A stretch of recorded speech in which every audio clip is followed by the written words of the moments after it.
Tonight, the deadline looms on a climate deal and how money and power influences politics and buys you access to those at the top. Welcome to Q&A.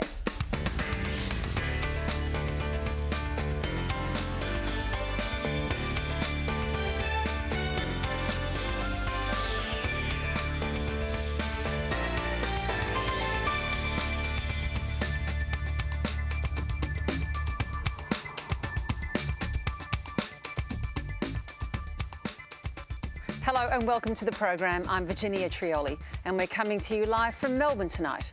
Joining me on the panel, Independent Member for Indi, Helen Haines, Shadow Attorney General Mark Dreyfus, Business Leader and President of the Melbourne Football Club, the reigning AFL Premiers, Kate Roffey. Joining us from Sydney, Liberal Senator for New South Wales, Andrew Bragg, and writer, director and comedian Craig Reucassel, who's just directed Big Deal, a documentary about political lobbying. And it's great to have you all here, so thank you for coming. Remember, you can stream us live on iView and all the socials. Quanda is the hashtag, so please join the debate. We publish your comments on screen from Facebook, Instagram and Twitter. Our first question tonight comes from Glenn Gibson. This last-minute scramble by the Liberal National Party to find a policy on climate change just feels like a school kid's had an assignment to do for 3 months and left it to the last day to get it done. Why has it taken 8 years for this government to get their act together on climate change? Thank you. Let's turn straight to you for that one. Senator Bragg. Well, thanks, Glenn, for your question. I mean, the plan to get emissions down is a very complex agenda because you've got to decarbonise electricity, you've got to decarbonise industry and transport, and then you've also got to look at agriculture, which is quite complex. And so what you'll see over the next few weeks is an agenda to decarbonise those three things with a target to get to net zero in a particular year. And I think it's important that as part of that agenda, there is a clear checkpoint along the way in 2030 so that global capital markets can see that Australia is serious about getting to net zero. Why has it taken so long, though? I mean, that's the question went to you leaving it to the last minute like a school child leaving your homework to the last minute. This has been about, of course, bringing all the party, not the party room, but the coalition with you. Are you going to be able to drag recalcitrant national members with you to net zero by 2050? Well, it's always been the way that before these conferences that there is a discussion and a negotiation. Before the Paris Agreement in 2015, the Abbott and then the Turnbull government agreed there would be a 26 to 28% cut by 2030, and there was a discussion at that time. So this is keeping with our convention as a coalition. That discussion is ongoing, and I think it's a very important one. It's a very important one for regional Australia because a lot of the opportunities will be in regional Australia, from pumped hydro, from hydrogen, from offshore wind. So it's a critical discussion. It's happening now, and it'll be resolved very shortly. Just before we get to the rest of the panel, just quickly, what do you imagine the interim 2030 target might end up being, the cut? Well, let's see. I mean, I think it should be 40%. I think that's quite achievable. I mean, the business community thinks it could be higher than that. But I think 40% would be a reasonable target for us to show the rest of the world that we're serious about getting to net zero. And that's so important because we need foreign capital to fund these huge investments in the bush. I mean, the country has never been able to fund itself. We've always relied upon foreign capital. And so, as the Treasurer has said, the external signals we send are critical. Let's go to you, Mark Dreyfus. I'm going back to Glenn's question, Virginia. This is a rabble of a government. We have waited 8 years. 8 years. Andrew didn't answer the question. We've been waiting 8 years for a government to get on to having a proper policy on climate. We've had 21 policies, all of them abandoned. We're now waiting for the 22nd. You know who we're waiting for? We're waiting for Barnaby Joyce and the National Party to tell the Government of Australia, which they're part of, what the policy is going to be. Federal Cabinet met yesterday, but no one's prepared to talk about what was discussed or even maybe decided because we're waiting until the Nationals Party meet on Sunday. I find this absurd. We had the pre-COP. That's the conference of the parties. It happened in Milan 2 weeks ago. Australia didn't say anything at the pre-COP because we didn't have a policy. And I represented Australia for 2.5 years in the climate talks, working with Greg Combet as my senior minister in the Gillard government. We knew months out what our positions were going to be because we wanted to convince the rest of the world to take action. This rabble of a government have not got a policy and they have let Australia down big time. Well, let's turn to a little bit of a rabble on your side. I mean, you've had recalcitrants that have held you back on your side as well. Does the departure of Joel Fitzgibbon make your life a little easier now? Because it's not been straightforward from the Labor side either, particularly when it comes to detail. I don't think anyone's been in any doubt, Virginia, that Labor stands for strong action on climate, that Labor stands for a higher level of ambition, and no one is in doubt that when we were in government for 6 years, we ended that period of government with a comprehensive set of climate policies which were wrecked by the Abbott government. We're now talking about whether the pathetically low ambition, the small targets for 2030, which were set by Tony Abbott's government, that's how long they've been around, should perhaps be increased. Of course they should be increased. The rest of the world is demanding that Australia go to Glasgow and keep the agreement that Malcolm Turnbull made in Paris in 2015, which is that we would go to Glasgow or go to wherever the conference was to be held in 2020, 5 years' time. It got cancelled last year because of COVID disaster in the United Kingdom. And here we are a year later, and this rabble of a government still don't know what Australia's going to say. It's shameful, and the sooner we get rid of this government, the sooner we'll get proper action on climate change. We'll get to campaigning of yours if you have to a little later on. It's an extraordinary situation. I want to hear from Helen Haines. Yeah, thanks, Glenn, for the question, and it's a great question. Because fundamentally the government have not had a plan, and we're now in a situation where there's a closed-door secret deal being done at the moment with the National Party and the Liberal Party. I represent an electorate in rural and regional Australia, in Indi, and let me tell you that farming communities, that regional communities are so far in front of the National Party, so far in front of the Liberal Party. Andrew, you talk about opportunities. The opportunities that we have in front of us, if only this government had had a plan 8 years ago, let alone within the last 8 years.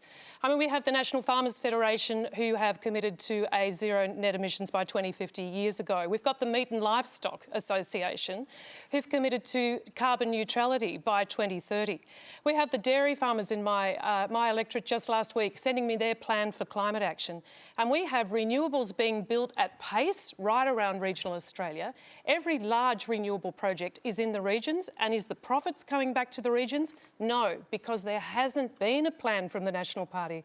They're too busy looking backwards, looking for compensation for things that have happened years ago. OK, that was an argument, but where are you taking us into the future?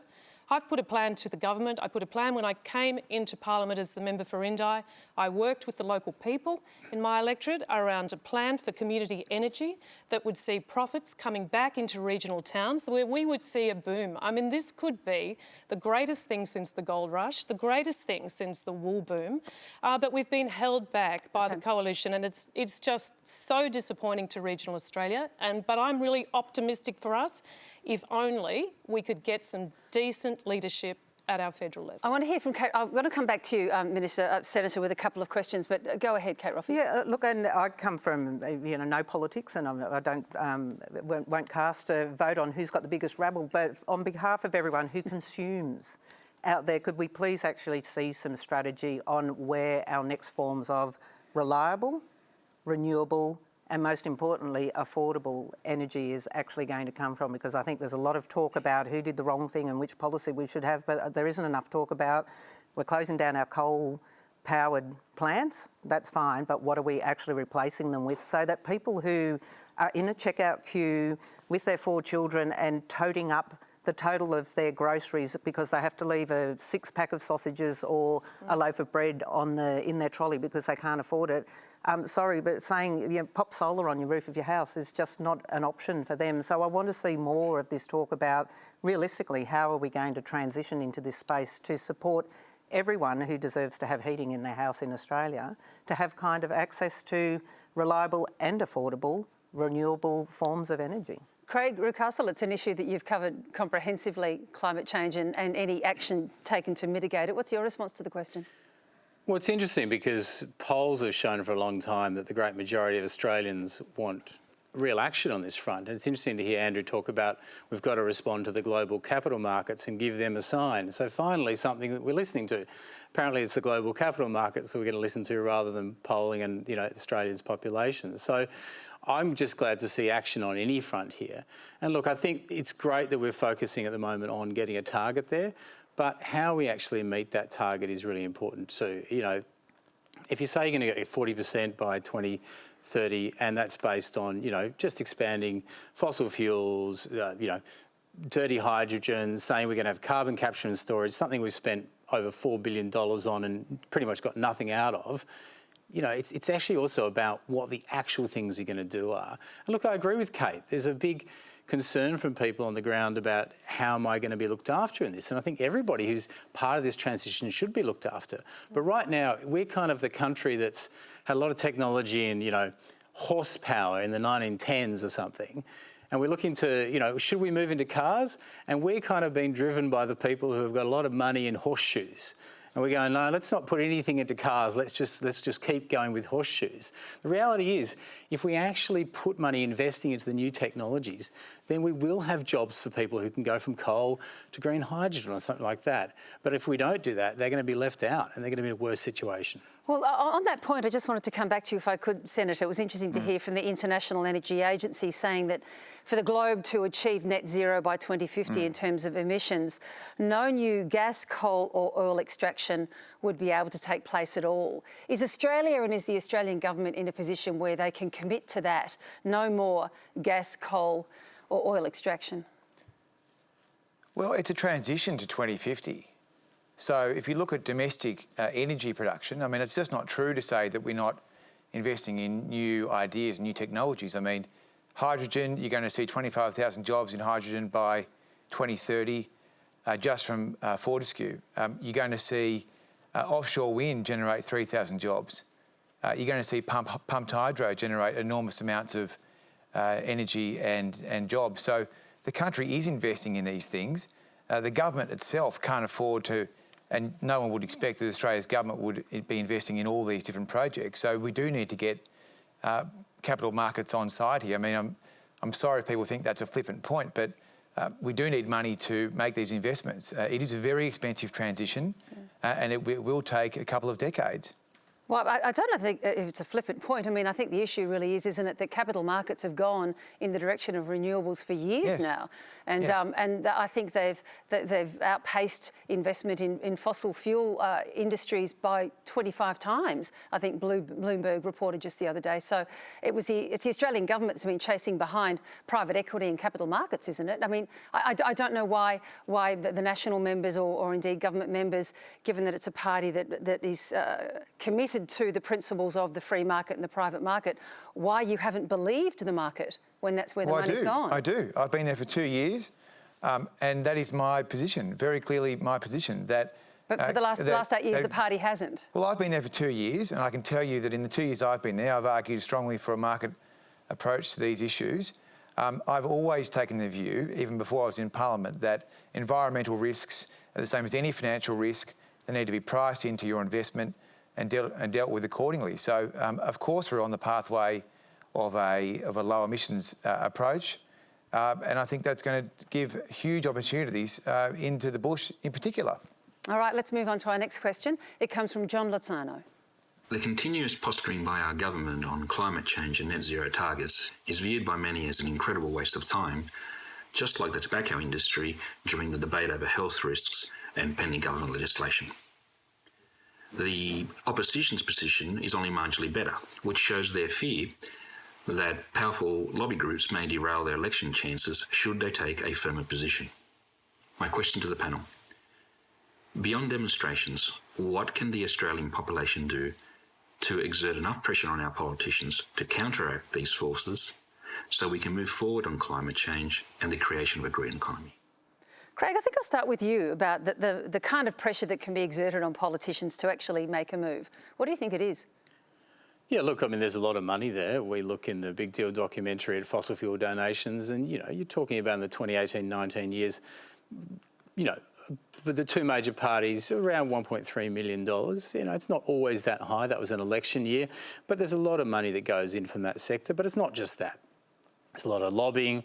There's a lot of interconnectedness between the sides of people, shifting from one job to the other. So it's a very tight system. I think we saw during COVID when we set up the National COVID Coordination Commission, and in that very shocking time, we saw that the government kind of turned to a gas-fired recovery. It kind of makes you think that's what was sitting on the shelf at the time. So there's a really they dominate in politics at the moment. So for us to be able to fight back against that takes a real power from the community. I guess it takes people being really active in democracy, and that's not just their vote at election time. It means being kind of active, talking to politicians, being active in political parties, whether that be the major parties or independents or something, but really getting that voice through. Because at the moment, there's a very strong voice in Canberra from that fossil fuel lobby, and the voice of the community is not as well heard. So we really need to balance that out. And that needs some changes to the law, but also needs us to be a bit louder.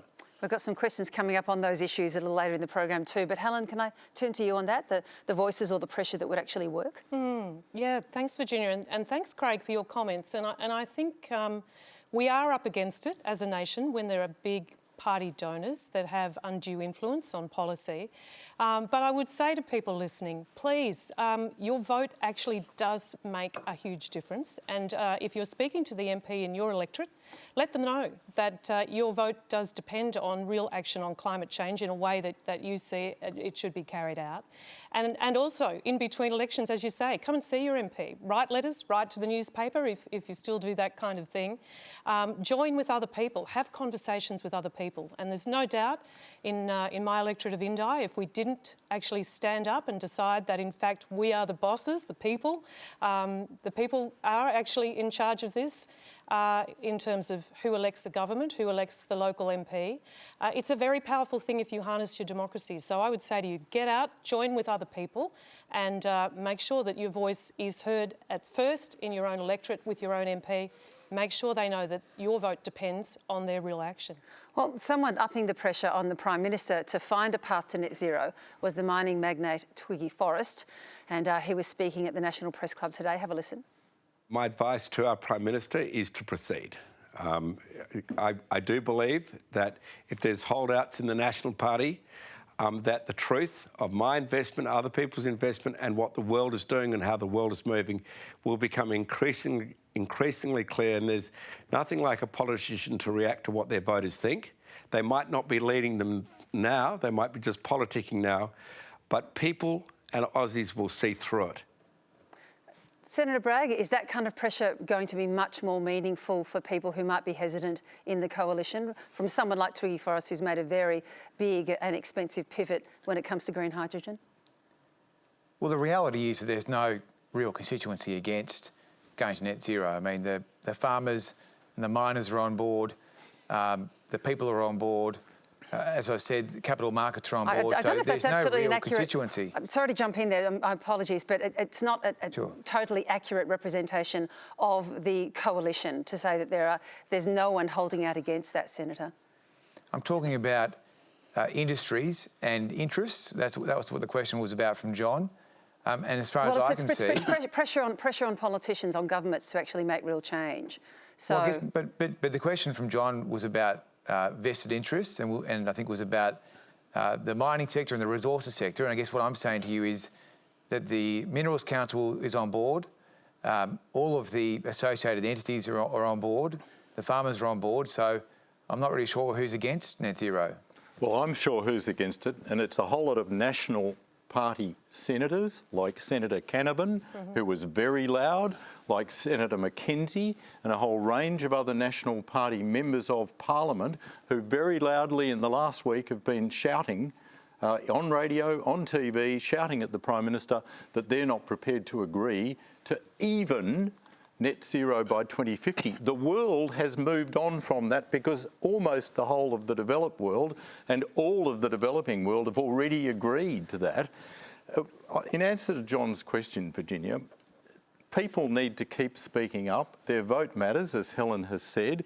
I'm not in any doubt listening to anyone in my electorate, and I'm not in doubt in listening to people everywhere I go in Australia. Ordinary people want action on climate. They haven't got it over the last 8 years. They're desperate to see coherence.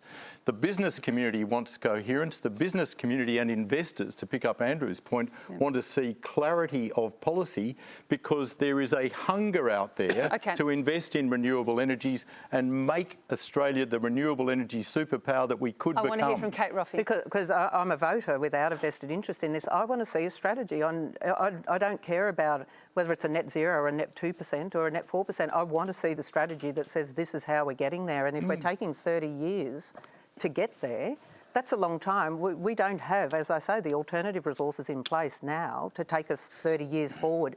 So when you say strategy, what do you mean? I mean, what are we actually replacing coal-fired power with? What are we replacing? You want to see an industry policy, absolutely, with a subsidy package that goes with it, relationships with private enterprise. You actually want to see the structure of how that transition goes. I want to see how my household is going to operate in the middle of winter in a way that I can afford to have it operate, and that's what we're not getting as voters out there. We're not getting the information that we need about how we're going to get it. Craig just said it himself. We're not actually getting information of how we're going to get to net zero and replace our existing structure with something new. I just want to hear quickly from you, Senator, where you think the real opportunities are on that front, because I mean we've got examples of that around the world already, where transition has been made and where there are some brilliant new technologies that have started that provide training opportunities for young people, career paths and the like, and of course, you know, your green energy. Where do you think the really good opportunities are here in Australia?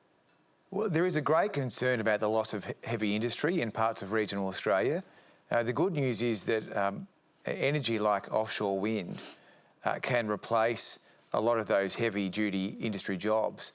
For example, the offshore wind project in Gippsland will mean that former coal industry workers will now be working at that particular facility.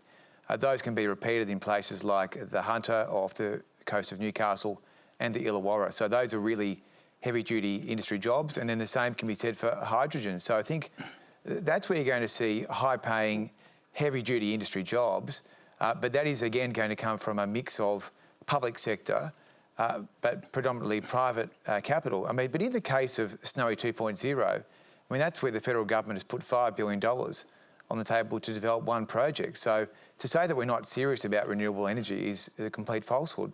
Well, I want to hear some detail from you, Mark Dreyfus, about what the Labor policy might be. I mean, we're getting down to that level now of which industries does government champion? Which ones do you actually join with in a partnership with private enterprise? What sort of technologies or skills do you need to import? So give us some detail. So let's start with a clear policy framework with clear objectives, with more ambitious emissions targets, and work back from there. Let's not try to abolish the renewable energy target, which is what the Liberals tried to do.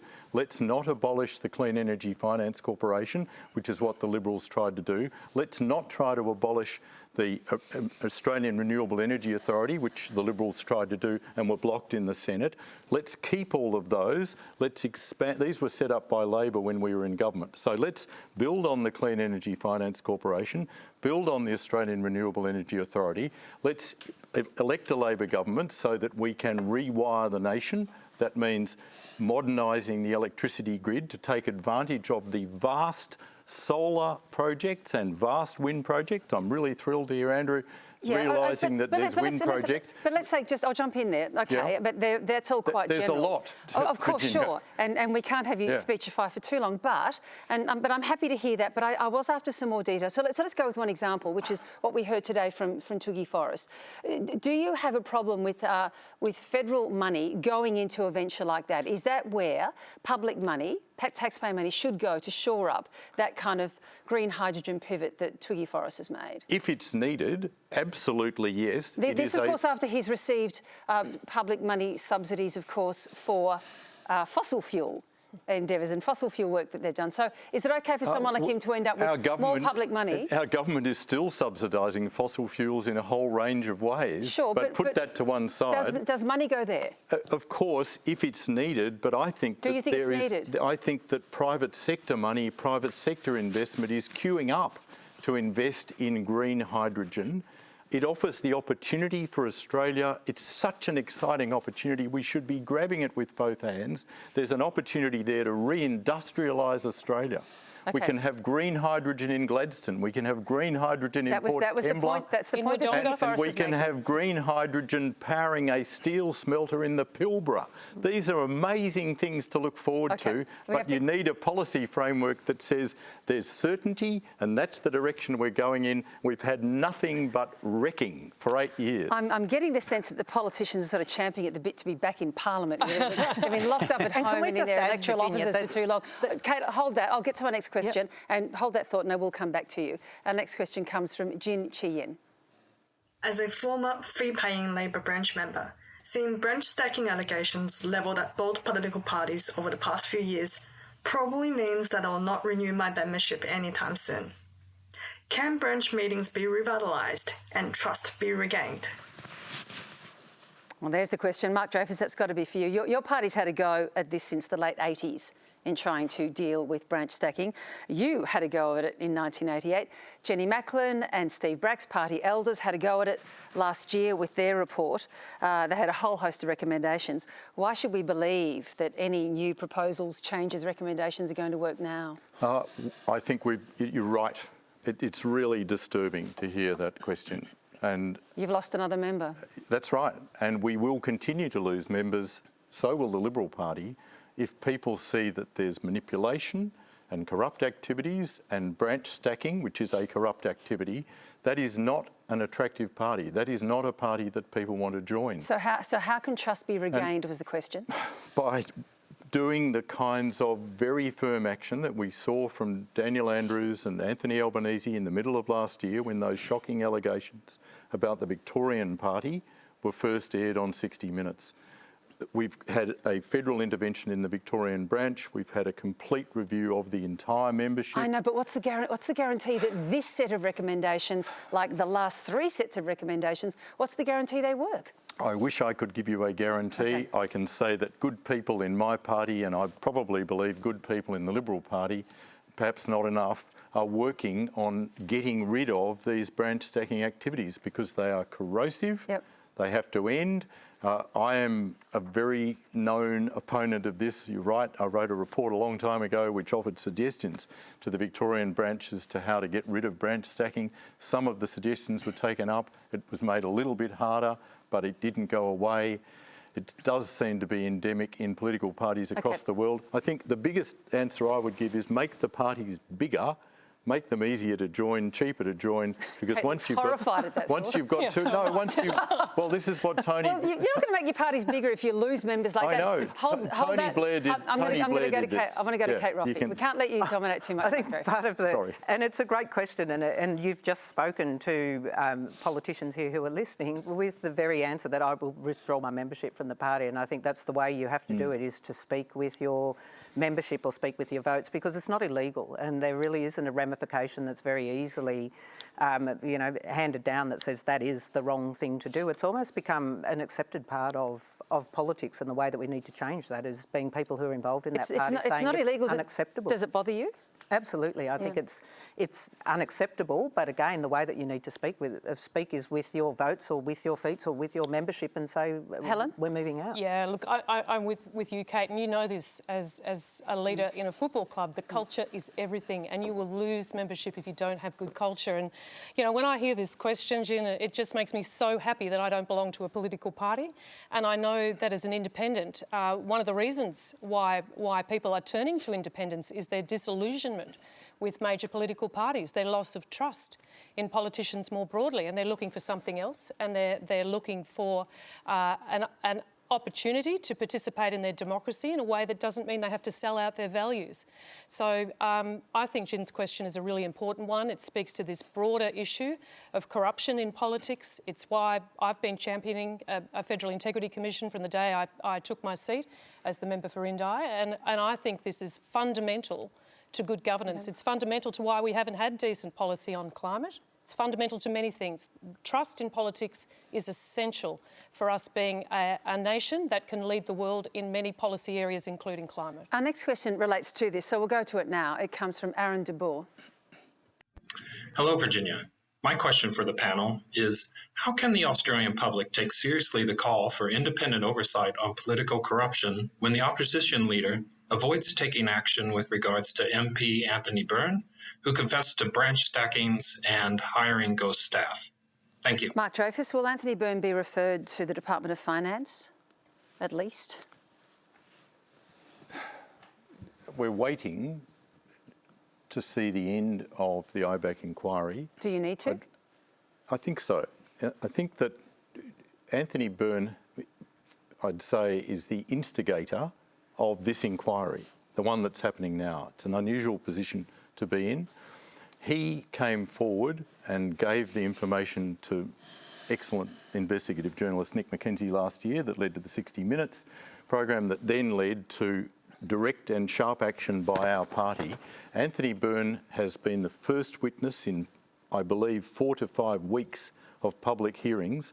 Starting on Monday, he was the first witness. At the end of his evidence on Tuesday, the Commissioner, Robert Redlich, former Supreme Court judge, thanked Anthony for his evidence. Indeed, but what does it say about your party that he had to basically blow up the party and blow up his own political career in order to get change on this, to get it seen, to get it understood, and to get it seen by the broader public? I mean, that's not quite a ringing endorsement of all the changes we were discussing, Mark Dreyfus. So, but I would point to the fact that we acted nationally and at the state level as soon as those allegations were aired. You didn't really have a choice. Well, we could have been slower. We weren't slow. We were very quick with both the national leader and the state leader, the Premier, getting right onto it. But in Anthony Byrne's case, he's resigned from the position of authority as Deputy Chair of the Intelligence Committee that he held, and he resigned this afternoon. And from both positions, I understand, for the two also the Privileges Committee. Yep. And he's sitting there on the back bench, although he won't be there next week, I'm told. Yeah. And I think that given that there is an inquiry, the IBAC is going to report at the end of these public hearings. We're going to wait until that report is in. I'd like to hear from Senator Bragg. Well, I mean, I think these are questions for Mr Albanese to answer as to why these things are happening inside his party. I think on the broader point of having an oversight body, I think there is a good case for an anti-corruption commission or structure in Canberra. I think it should be focused on corruption, serious corruption.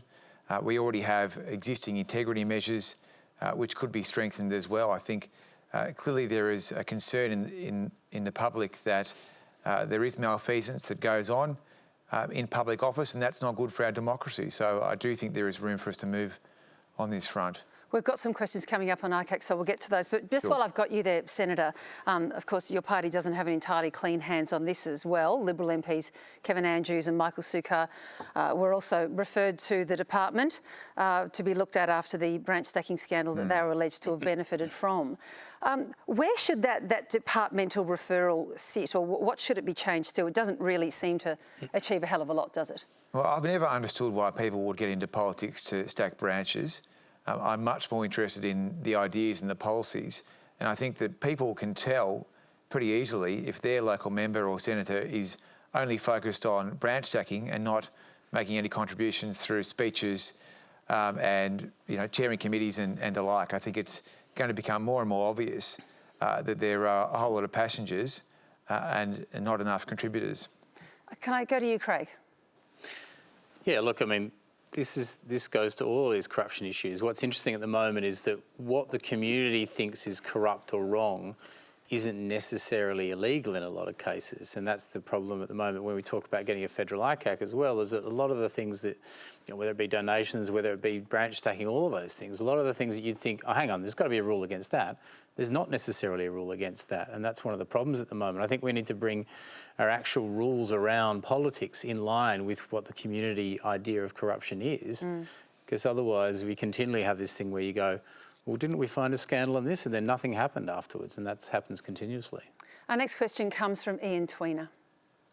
My question is to Andrew and Mark. Helen Haines is on the panel tonight. Could you please explain to her and to us why your party won't support her ICAC bill? Thank you. I'll start with you, Senator. Why not support the bill that Helen Haines has been working on for quite some time now? Well, thanks, Ian. And I think you're from Kyla, which is a part of the world I know pretty well. Look, I think that an anti-corruption commission is a good idea. I wouldn't call it a federal ICAC. I'd be very clear about what it is, and it would be about dealing with serious corruption issues.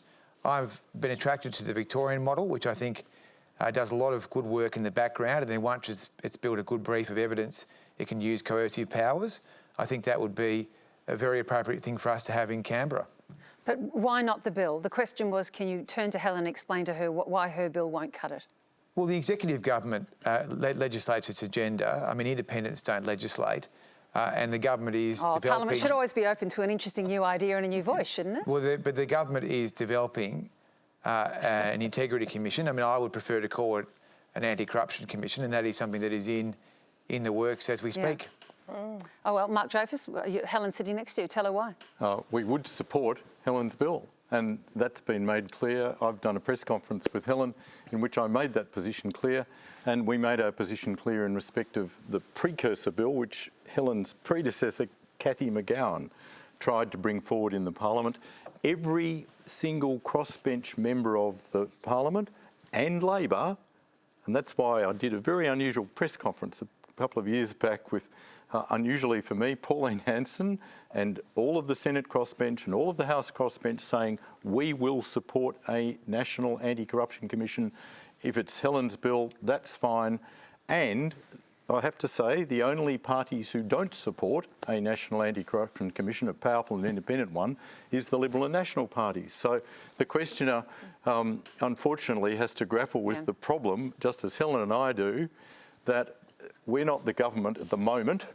To get a powerful and independent National Anti-Corruption Commission, you'll need to have a Labor government, and I'm very much hoping we will get elected at the next election so we can do this, because we've been committed to this. Let me find out what, Helen, the status of your bill is. Yeah, Helen? well, let me just say first up, the fact that Ian, a member of the public, asks a question about something as technical as an Integrity Commission bill tells you how important it is to the people of Australia. So what's the status of your bill? Because I think you need a couple of senators, don't you? I do, and I can say that at that press conference, which all the crossbench senators from both the House and the Senate were present, including Senator Hanson, Senator Patrick, Senator Sterling, and Sterling Griffin, so on. I will be reintroducing my bill to the House. It will be an opportunity for Andrew to be dead serious about this, for other members of the government to be dead serious about this.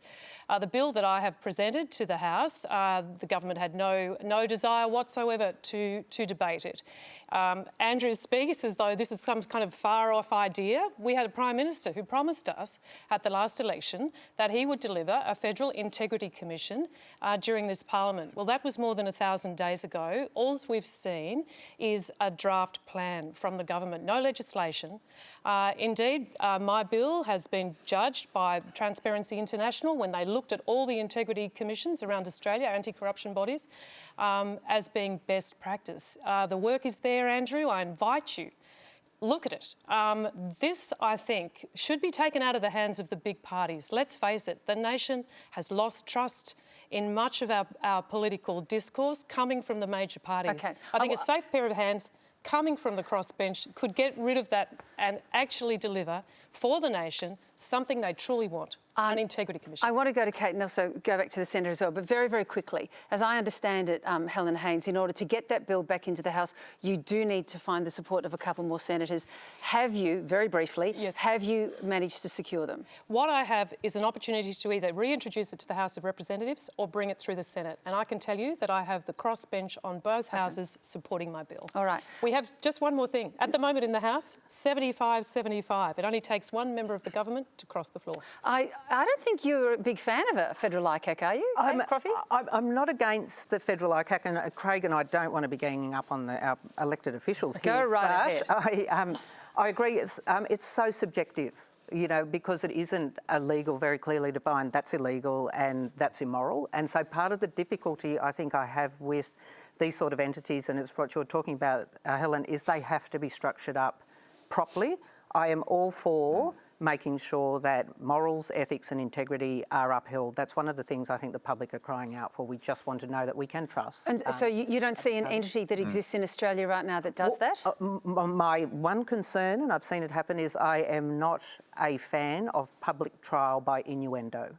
And I think these entities open themselves up for names to be put out there with very little evidence, possibly off the back of retribution in cases.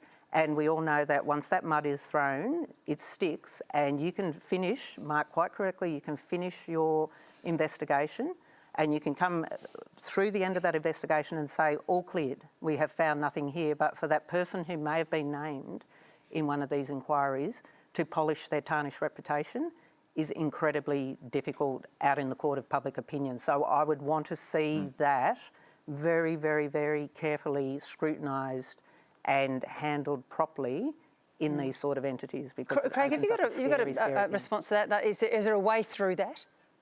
Yeah, I mean, I think there are a lot of protections there in these kind of bills and these organisations to actually have to have an enormous amount of investigations prior to actually, bringing somebody before them. Which is what Senator Bragg was referring to in IBAC, Yeah, I don't think that it's true that there's just innuendo thrown out in this. I think that people might get caught up in other people's cases, as happened in New South Wales, but I don't think it's the case that, somebody has been brought before these bodies without enormous amount of investigation, enormous amount of consideration going on to it. And look, in the case in New South Wales with Gladys Berejiklian, a very popular leader in a lot of ways, but I think we should wait and see what evidence comes out of the actual investigation before we make our judgments. Do you want to make any comment there, Senator? A bit late for that, though, isn't it? Yeah. Okay, just one second. Senator Bragg? Premier Berejiklian's case, isn't it? I'm inviting Senator Bragg to speak, everyone. Go ahead.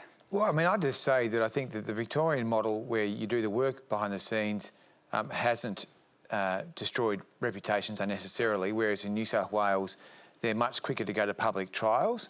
I think that there is a case for public trials. That's always been a feature of Royal Commission, so I think that could be a feature of a federal body. But I am also conscious of what Kate has said, that we don't want to unnecessarily rub people out of public office without there being a proper process, because it's hard enough to get good people to run for public office to start with. I'm noting that your colleague MP David Sharma, he's calling for a beefed up ICAC.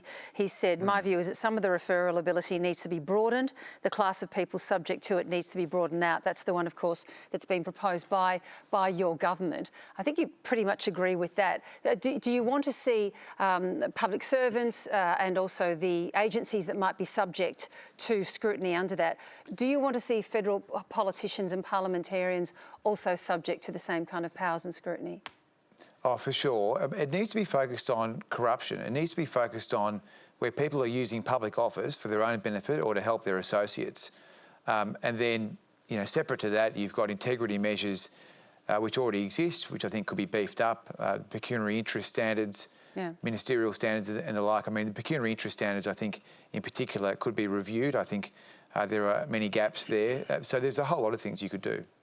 Okay, let's go to... Can I just respond just to Kate, to reassure you, Kate, that there are remedies to this issue. No one wants to see vexatious claims made against good people. They don't. And certainly the bill that I've worked in partnership with legal experts on has design features about that, so that the Commissioner can throw out immediately any vexatious claims. That, as Andrew said, a considerable amount of work done before it ever gets to an investigation point, and certainly before it gets to a public hearing.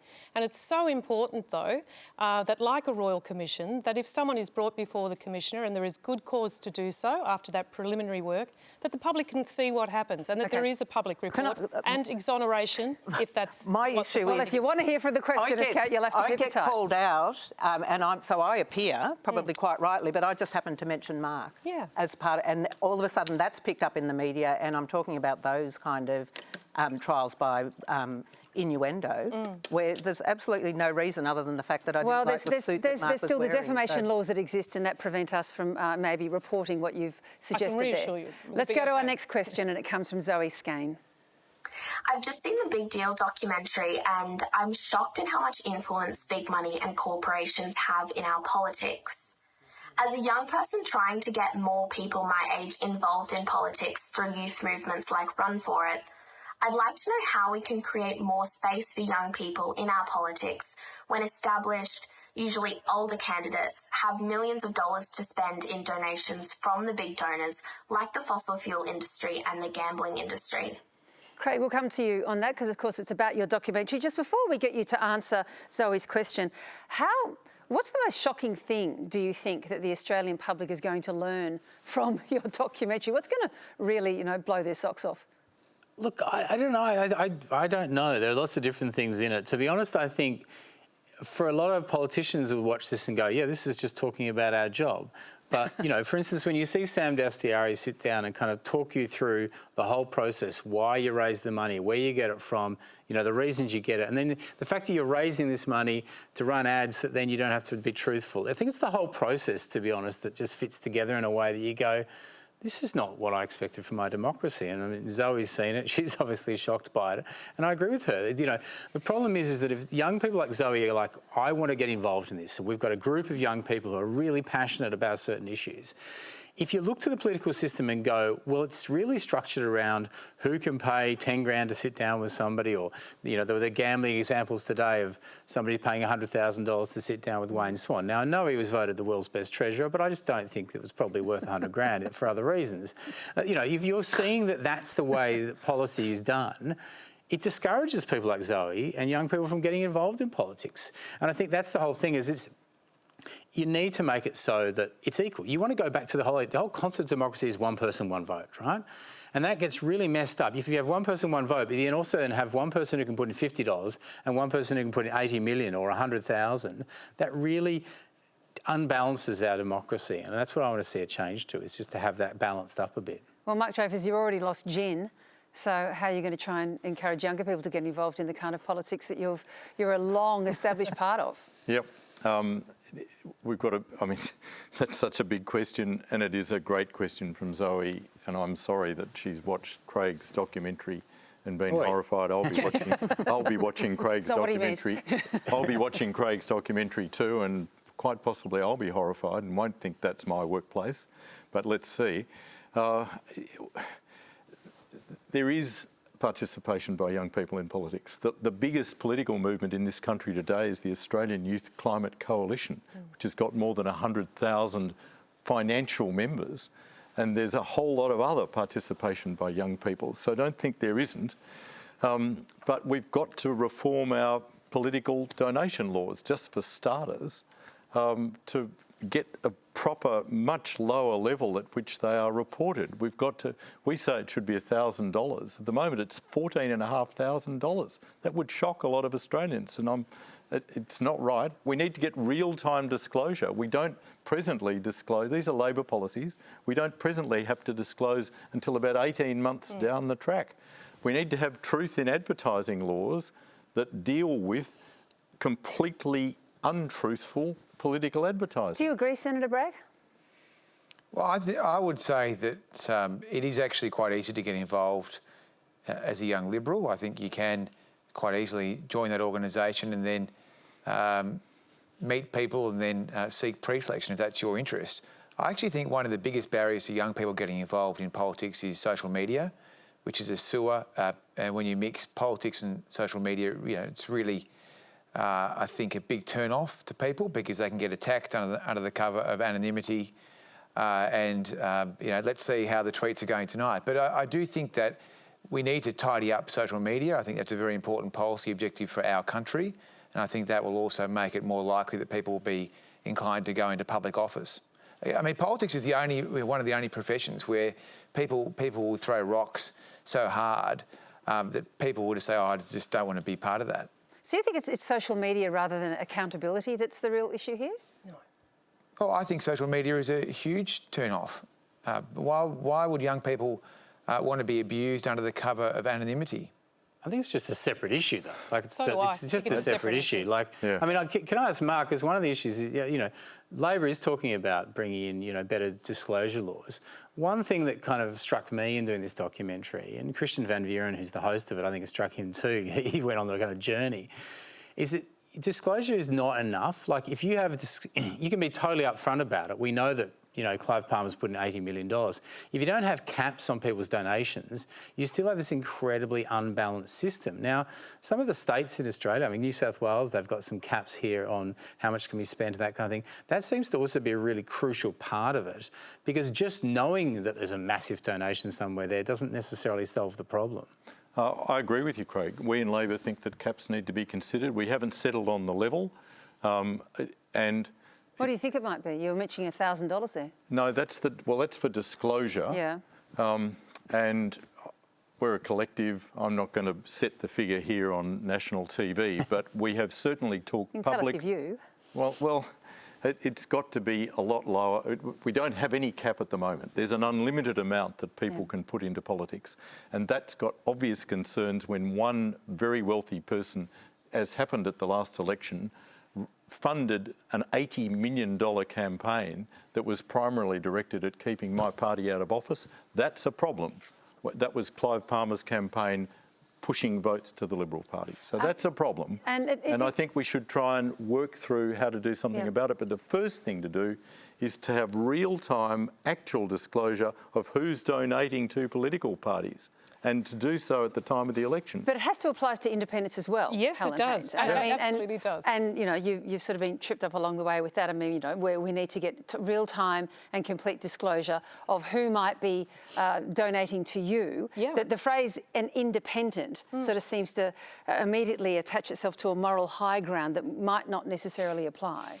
Yeah, and absolutely. I think this applies to everyone. And I would ask people if they were wondering about me, you can go to my website right now and you can see that any person who donates to me a sum of money over $1,000, their name is on my website. And there's also the names of people who donate small amounts of money because they want their names on my website. I update that every quarter. If someone donates at the AEC level, which is $14,500, then I'm committed to updating my website every 5 days to show that. So that's the standard that I set for myself. I'd like to be even better. I would invite any politician to do that. I'm just an independent, not a big party behind me. I can resource that.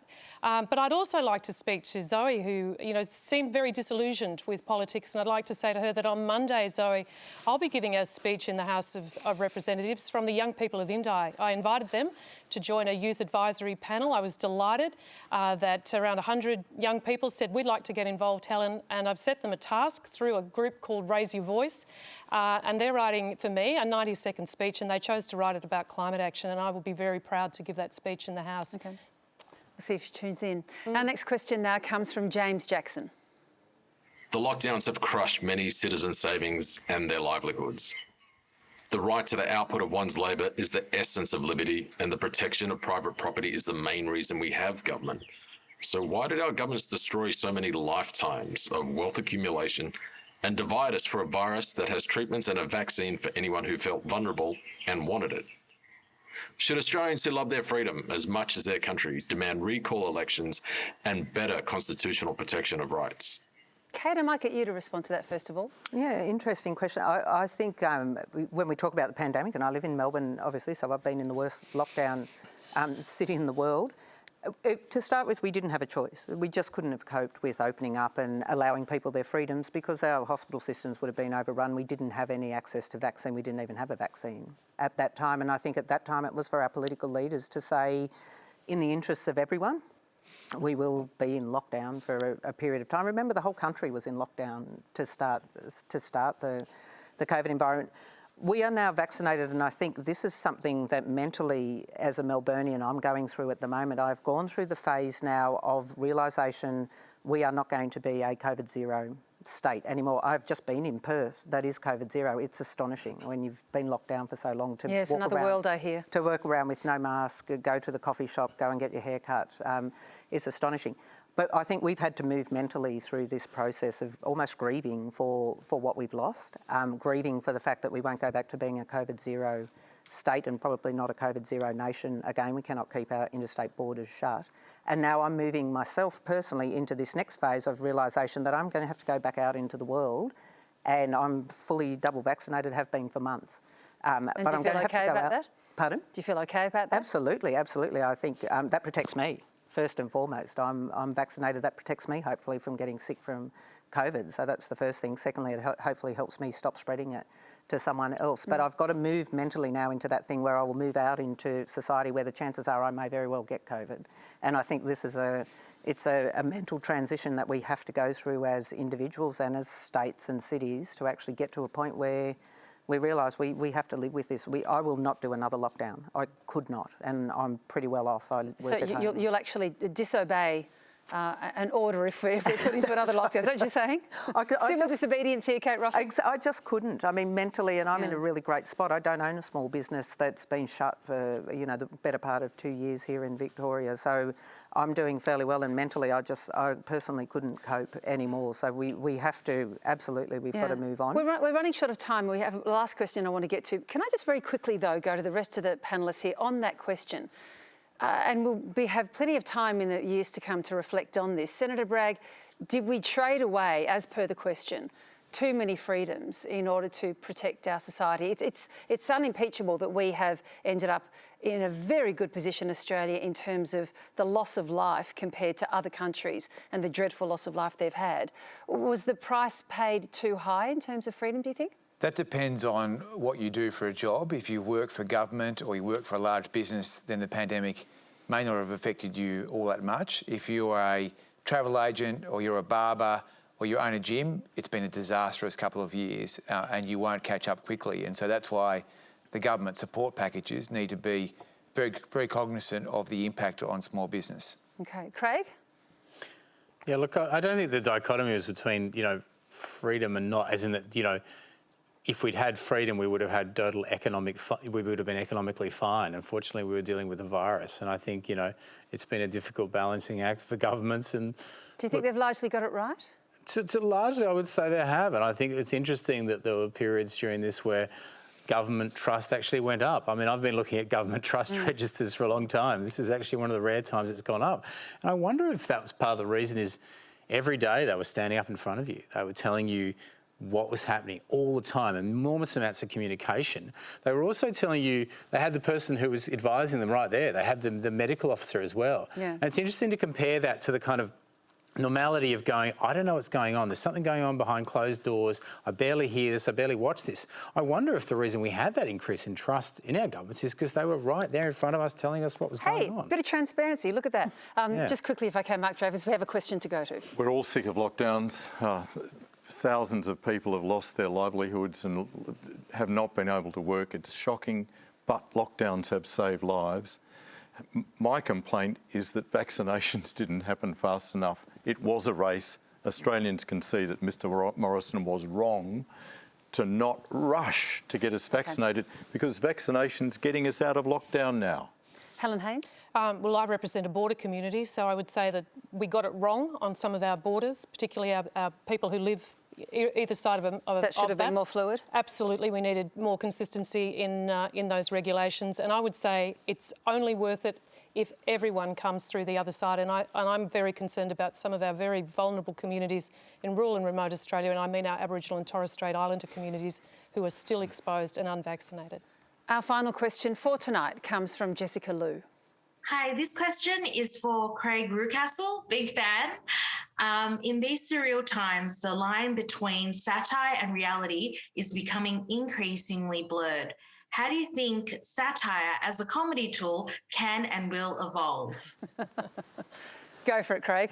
Yes, good question, Jessica. It's a lot more fun than doing Q&A, I've got to say that much. Yeah, thanks. Thank you. I'm just saying. Look, there have been some times recently where I think satire has struggled because satire takes the reality and exaggerates it to a kind of ridiculous extent. And there's been some times recently, I think particularly in America, where that's been extremely hard to do. But I think satire is, to be honest, satire is just another way of communicating to probably a different audience about the same things. The same things that are discussed on Q&A are discussed on satirical jokes on TikTok and that kind of stuff. So it's just about, a different way of doing it. Yeah, maybe with a few more clicks, but, thanks for that, Craig. I'll go around the panel on that. What has this period of time done to our sense of humour, do you think, or our need for satire? Senator Bragg? Well, I'm not a very serious person, but I have tried to be very serious over these past 2 years because I think it's been a very difficult time for many people. So I'm looking forward to some more laughs next year. Next year is when you plan to begin. I'm going to start laughing again. Yeah. You've got a smile at least. Kate Roffey? Oh, I think as a Melburnian, I feel like we've weathered the storm. So we've almost got a little medal around our neck saying, yeah, we've come through it, and it hasn't been happy and it hasn't been a great time, but we can start to see some light at the end of the tunnel, I think. And we're going to come out of it. We will come out of lockdown. We will open up and, we'll run the gauntlet and hope that our vaccines work. All of that means that it'll be an absolutely brilliant Melbourne Comedy Festival next year, of course. Absolutely. Exactly. I was about to say that, Virginia. I'm looking forward to next year's comedy festival like you wouldn't believe. There's still room for satire, Craig. Go for it. And boy, do we need satire now. It's been a really tough time in Melbourne. Everyone's done a great job, well, almost everybody's done a great job, but we're going to come through it, and it's soon going to end. It's been great to be here with other people, I'd have to say. Virginia. I could tell. Helen Haines. Look, absolutely. Find joy where you can, and please create as much comedy as possible. We so desperately need a laugh. Laughter is the best medicine. And that's where we'll leave it. That's all we have time for. Please, thanks to our panel, Helen Haines, Mark Dreyfus, Kate Roffey, Andrew Bragg and Craig Reucassel. And thank you for all of your great questions. Next week, David Spears will be here and he'll take a look at the long-awaited government plan for a pathway to net zero. Joining the panel, clean tech investor Simon Holmes-A-Court, Shadow Climate Change Minister Chris Bowen and Indigenous Climate Network Director Amelia Telford. And you can join me tomorrow morning on ABC Radio Melbourne bright and early. So stay safe, good night, go well.